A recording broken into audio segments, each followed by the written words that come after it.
What's going on, guys? It's your host Ben from the Framework Fortune YouTube channel. If you're new to the channel, welcome.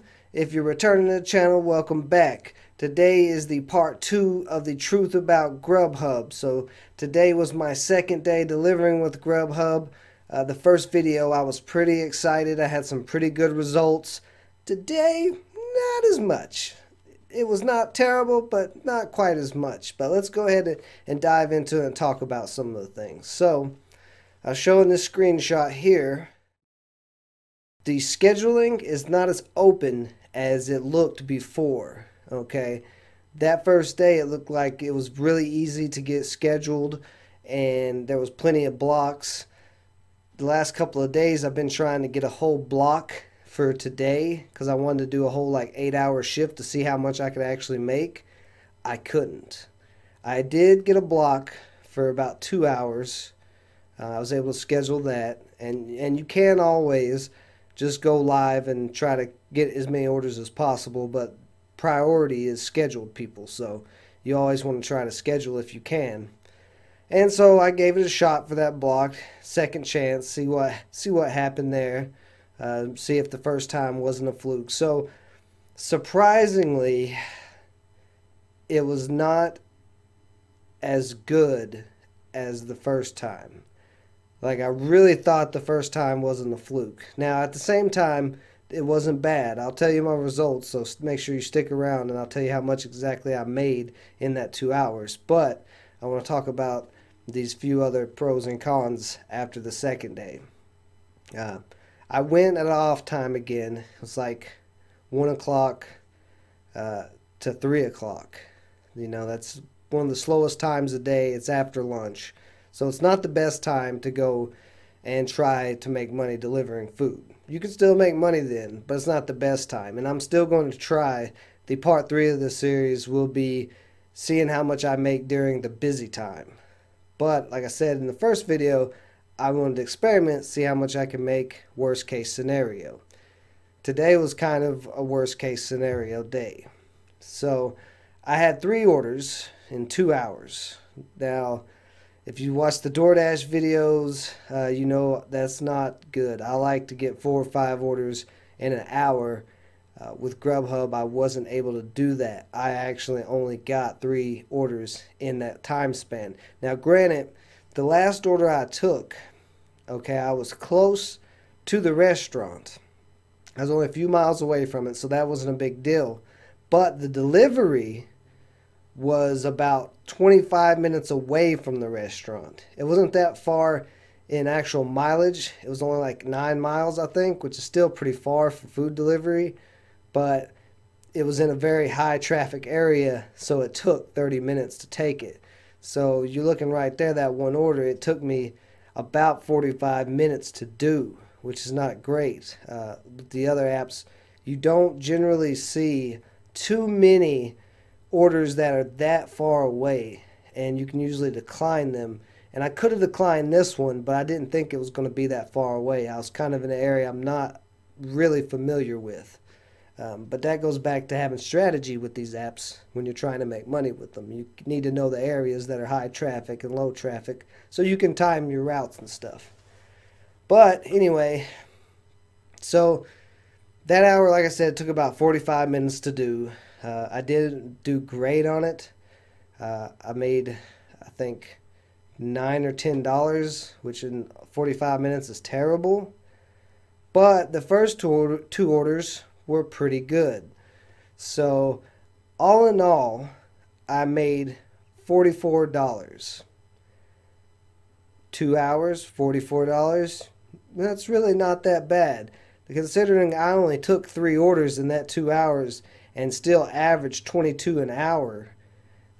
That's pretty good. So it wasn't as great as I would have liked it. You still are going to have to use some strategy with GrubHub to try to make more money and to maximize your profits.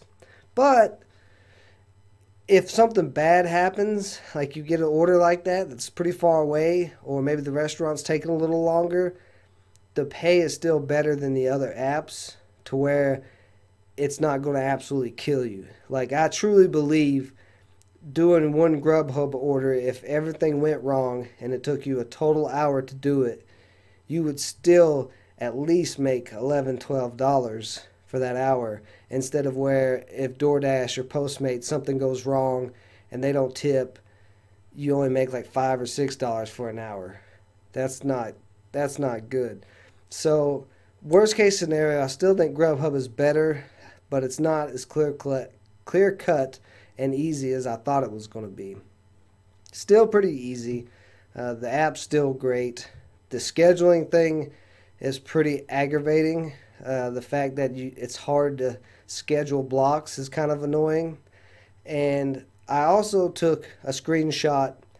I didn't show in the last video, but I took one this time to show it, of the delivery areas that are hot at that time. And the hottest area is smack dab in the middle of Milwaukee, which is pretty hard to get around, and there's a lot of traffic. I mean, you're talking downtown Milwaukee, so not a great area to deliver in, at least in my experience. There's not a lot of parking, things like that. I like to stay kind of on the outskirts where you can get around pretty easy, because like that's the strategy. You want to deliver orders as fast as possible, so you want the least amount of traffic as possible, easy parking, easy access to buildings. You don't want to be going up 15 flights of apartment downtown trying to get to those higher levels, and it takes you 20-30 minutes just to deliver the food once you're at the place. Like those, you don't want those things. So it's still not as great as it could be.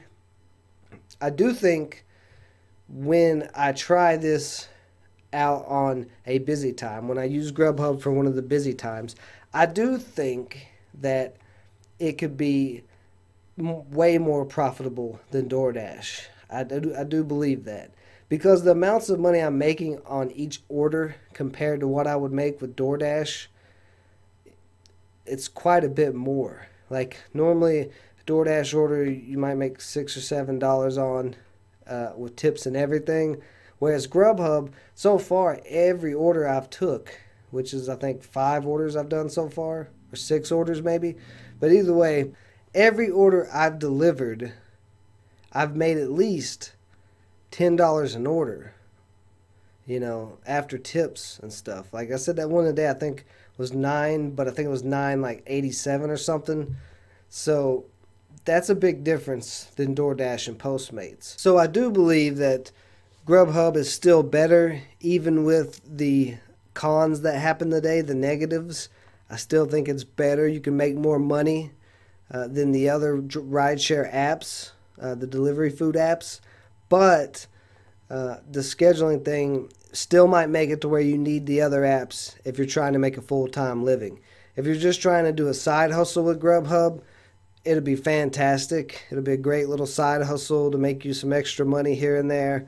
But for full-time, I still believe you need some of the other apps and kind of do a combination of all of them to get a consistent income stream.